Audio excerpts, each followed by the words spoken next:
বৌদি, তোমার বয়স বেশি হলেও তোমার ভিতরে এখনো অনেক টাইট। আমি একটু করলে আর পারব না।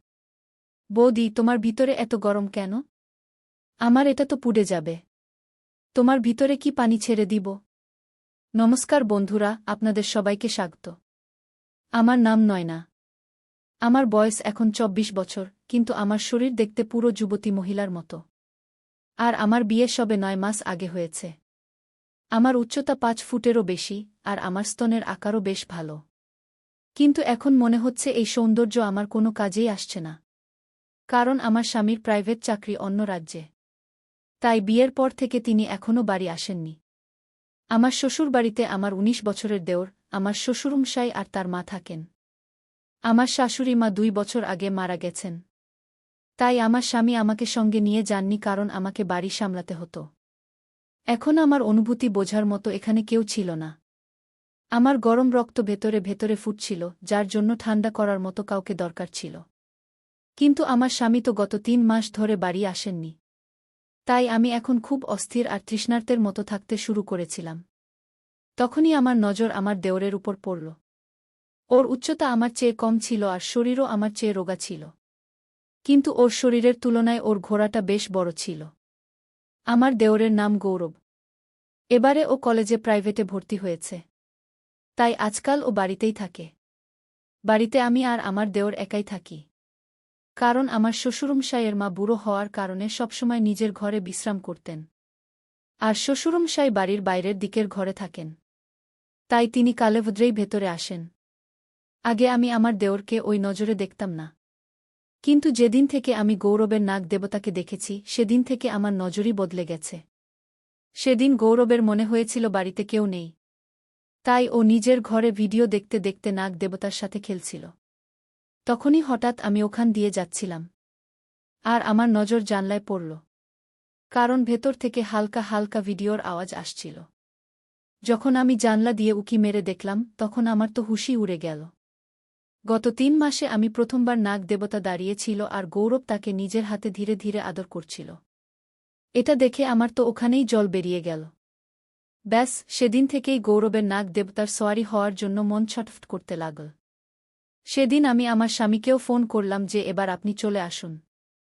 আমার পক্ষে আর থাকা সম্ভব হচ্ছে না। কতদিন আমি এভাবে একাই কষ্ট পাব?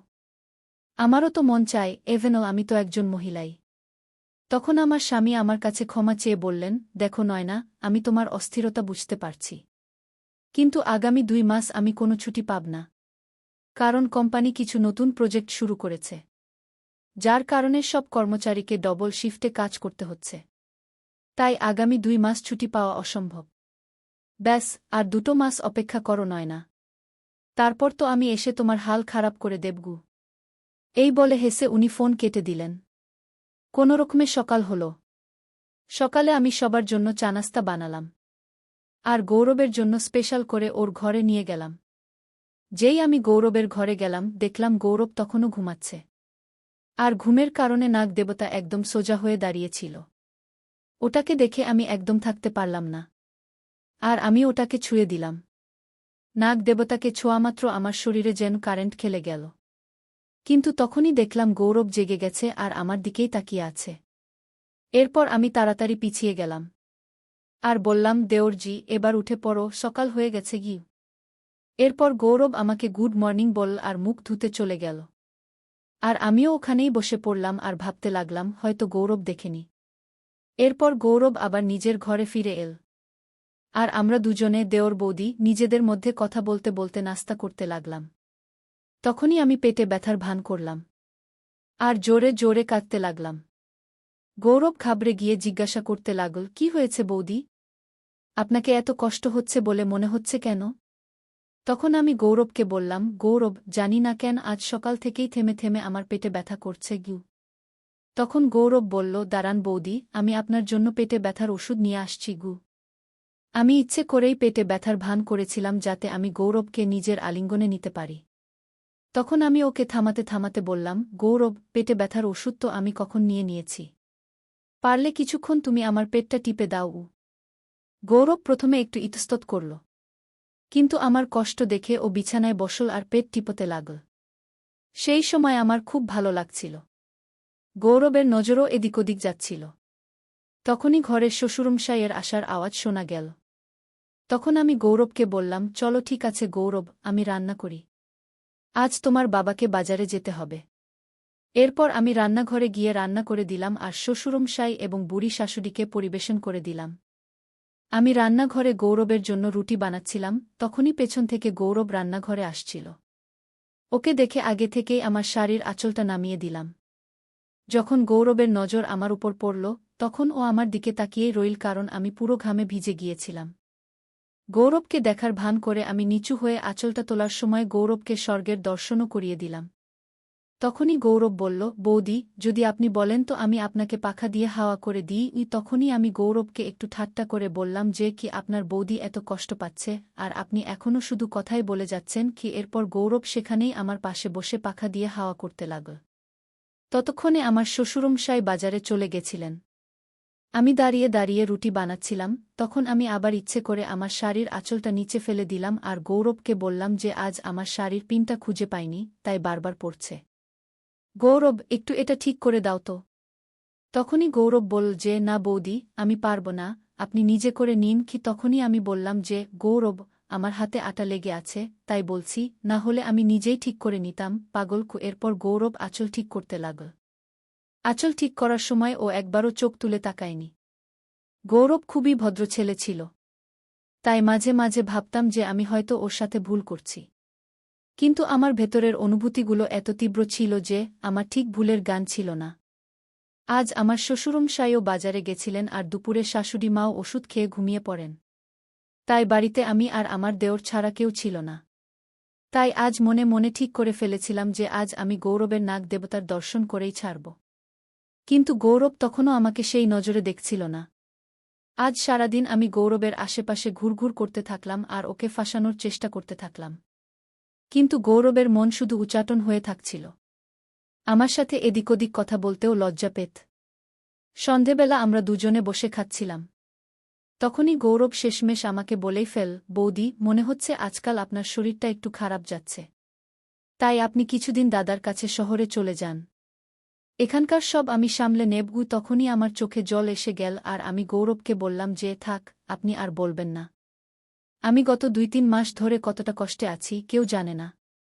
না আপনার দাদার চিন্তা আছে, না আপনার। আমাকে কাঁদতে দেখে গৌরব আমার চোখের জল মুছিয়ে দিতে লাগল। তখন আমি গৌরবের গলা জড়িয়ে ধরে কাঁদতে লাগলাম। আমি তখন যে কি বলে ফেলেছিলাম। আমি গৌরবকে বলতে লাগলাম যে দেওরজি, আমার আপনাকে দেখলে আপনার দাদার মতো লাগে। তাই আমি মাঝে মাঝে আপনার আশেপাশে একটু বেশিই ঘুরঘুর করি। প্লিজ, আপনি এর কিছু মনে করবেন না কি। তখনই গৌরব আমাকে বলতে লাগল যে না বৌদি, আপনার কথায় আমি কেন কিছু মনে করব। আপনার মতো বৌদি তো ভাগ্য করে পাওয়া যায়। তখন আমি গৌরবের হাতটা ধরে সেটাতে হাত বোলাতে বোলাতে জিজ্ঞেস করলাম যে দেওরজি, আপনি আমার থেকে এত দূরে পালান কেন? আমাকে কি আপনার ভালো লাগে না, নাকি আমি আপনার গার্লফ্রেন্ডের মতো সুন্দর নই? তখনই গৌরব আমাকে বলল যে না বৌদি, এমন কোনো ব্যাপার নয়। এমনকি আমার তো কোনো গার্লফ্রেন্ডও নেই কি। তখন আমি ওর কোলে মাথা রেখে ওকে বলতে লাগলাম যে তোমার কোনো গার্লফ্রেন্ড নেই তো তুমি আমাকেই বানিয়ে নাও না। কেন এত কষ্ট দিচ্ছ? তুমিও তো তোমার দাদার মতোই, তাই না? না, ও আমার কথা শোনে না তুমি। তখনই গৌরব বলল, তবে বৌদি, আপনি তো আমার বৌদি, আর নিজের বৌদির সাথে এসব করা তো ভুল গো। আজ আমার আবেগপ্রবণ হওয়াটা গৌরবের উপর একটু ভারী পড়েছিল। আর ও আমাকে ওর মনের সব কথা বলতে শুরু করল। ও বলতে লাগল, বৌদি, যখন আমি আপনাকে দেখি আমার শরীরেও যেন কারেন্ট খেলে যায়। সেদিন যখন আপনাকে ঘামে ভেজা দেখেছিলাম তখন আপনার সাথে গৌরব এতটা বলে চুপ করে গেল। তখন আমি ওকে বললাম, আর বলো না, আমি তো এটাই শুনতে চাই। আমারও ভালো লাগে। যদি তুমি আমাকে আগে বলতে, আমি তো কবে থেকেই তৈরি ছিলাম। খুয়ের পর তো আমি খুশি হয়ে গেছিলাম। আমি কোল থেকে উঠে বিছানায় বসলাম আর গৌরবকে বলতে লাগলাম যে আচ্ছা বলো, দুধ খাবে নাকি? তখন গৌরব বলল, আর বৌদি, এই তো খেলাম, আর এখন দুপুরবেলা সন্ধেবেলা খাব কি? তখন আমি বললাম, আরেও দেওরজি, আপনি তো এখনও বাচ্চাই রয়ে গেলেন। আমি ওই দুধের কথা বলছি না কি। তখনই গৌরবের মুখ লাল হয়ে গেল আর ও লজ্জা পেয়ে চোখ নামিয়ে নিল। তারপর আমি বললাম, এভাবে লজ্জা পেলে চলবে না দেওরজি। এখন আপনাকেই সব করতে হবে কি? তারপর আমি ওকে জিজ্ঞেস করতে লাগলাম, তুমি কি কখনো কাউকে নাগ দেবতার দর্শন করিয়েছ? তখন ও বলতে লাগল, না বৌদি, আমি এখনও কাউকে নাগ দেবতার দর্শন করাইনি। আমি প্রথমবার কাউকে নাগ দেবতার দর্শন করাচ্ছি। কে এই কথা শুনে তো আমি হাসতে লাগলাম আর তাকে বললাম, চিন্তা করো না তুমি, তোমার আর আমার দুজনেরই খুব মজা আসবে। চলো এবার তাড়াতাড়ি তৈরি হয়ে নাও। ও তখনই হঠাৎ করে ঘরের দরজা বাজল। আমি গৌরবকে বললাম, তুমি একটু দাঁড়াও, আমি দেখে আসি কে। হয়তো শ্বশুরমশাই এসেছেন। খুঁজেই আমি বাইরে গিয়ে দরজা খুললাম, তো আমি দেখে অবাক হয়ে গেলাম, কারণ সামনে আমার স্বামী ছিলেন। তখনই আমি চমকে গিয়ে বললাম, আপনি তো? তিনি বলতে লাগলেন, কেন, কি ব্যাপার হল আমার জান? আমি তো আজ আপনার পতিদেব সাক্ষাৎ প্রকট হয়েছেন। অনিল আমাকে দরজা থেকেই কোলে তুলে নিল আর বলতে লাগল, চলো, আজ তোমাকে দিনের বেলায় তারা দেখাই। আজ থেকে পুরো 3 দিন পর্যন্ত আমি তোমাকে শ্বাসও নিতে দেব না। তখনই আমি তাকে বলতে লাগলাম, চলো, বাচ্চাদের মতো কাজ ছাড়ো আর এবার নিচে নামাও, গৌরব দেখে ফেলবে। কিন্তু সে মানল না আর সোজা আমাকে নিজের ঘরে নিয়ে গেল।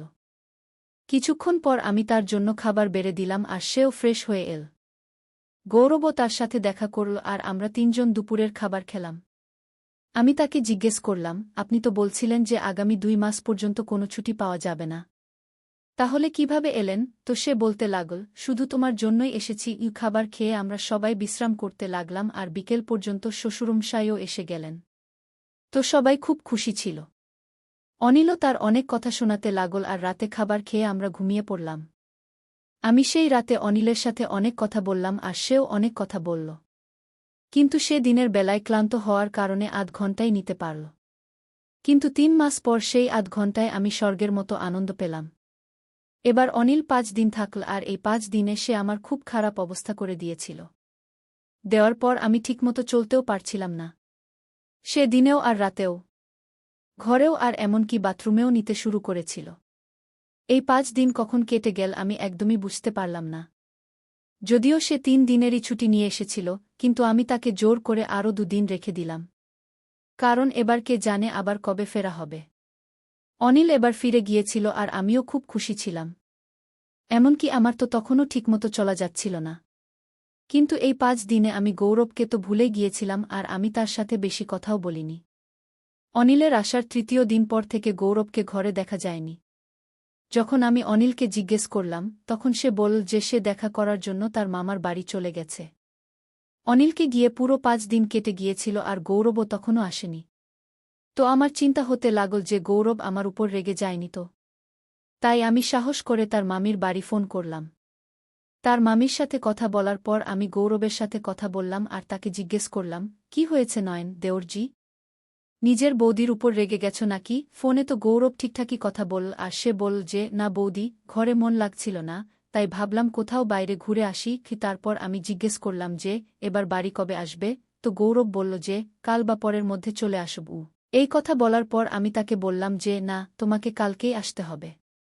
তুমি জিনিসপত্র গুছিয়ে নাও আর কাল চলে এসো। প্রথমে তো গৌরব মানেনি, কিন্তু আমি জেদ করে শেষ পর্যন্ত তাকে রাজি করিয়েই ছাড়লাম। পরের দিন গৌরব বাড়ি চলে এল আর সে শুধু আমাকে নমস্কার করল আর নিজের ঘরে চলে গেল।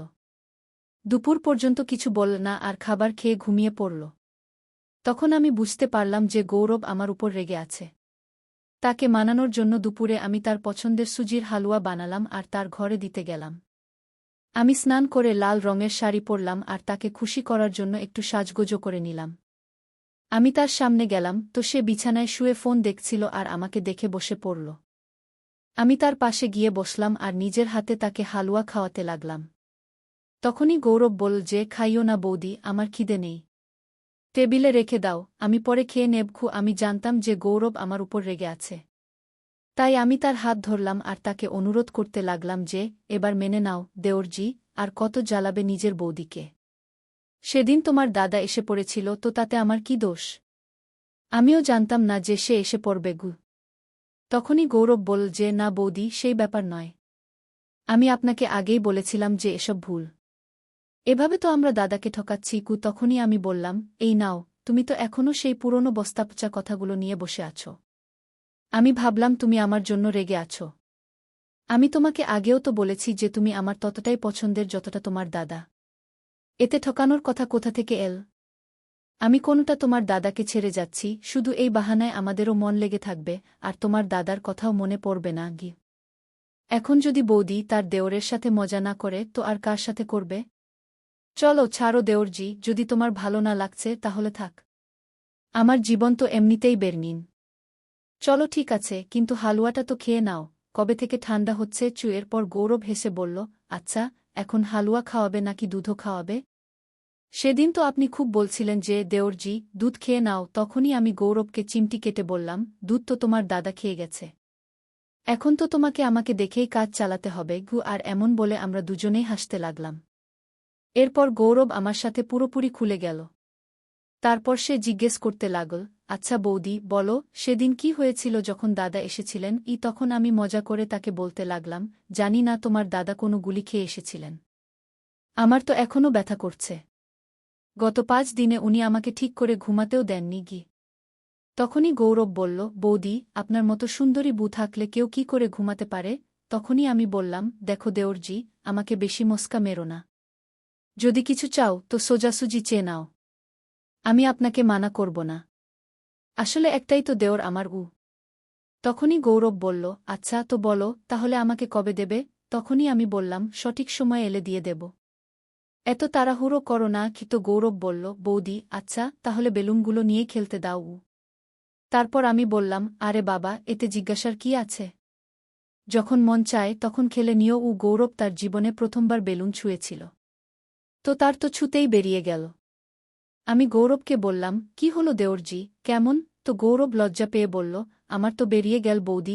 তখনই আমি হেসে জিজ্ঞেস করলাম, কি বেরিয়ে গেল? তো গৌরব বলল, সেটাই যা বেরোনোর থাকে। খুয়ের পর আমরা দুজনেই জোরে জোরে হাসতে লাগলাম। তখনই আমি বললাম, দেওরজি আপনি তো খুব নরম বেরোলেন।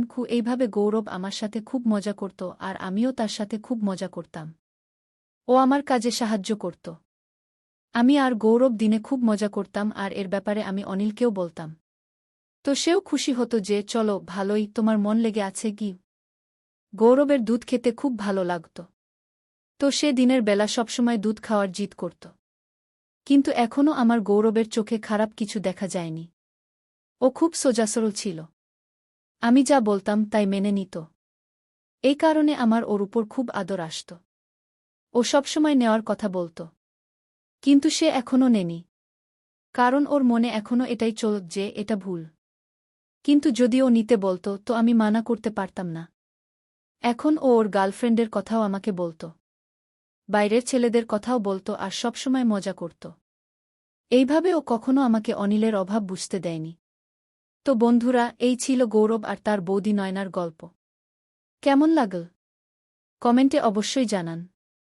আর চ্যানেলে প্রথমবার এসেছেন আর আগে এমনই রোমাঞ্চকর গল্প শোনার জন্য চ্যানেলকে সাবস্ক্রাইব করুন। আবার দেখা হবে একটা নতুন স্টোরিতে।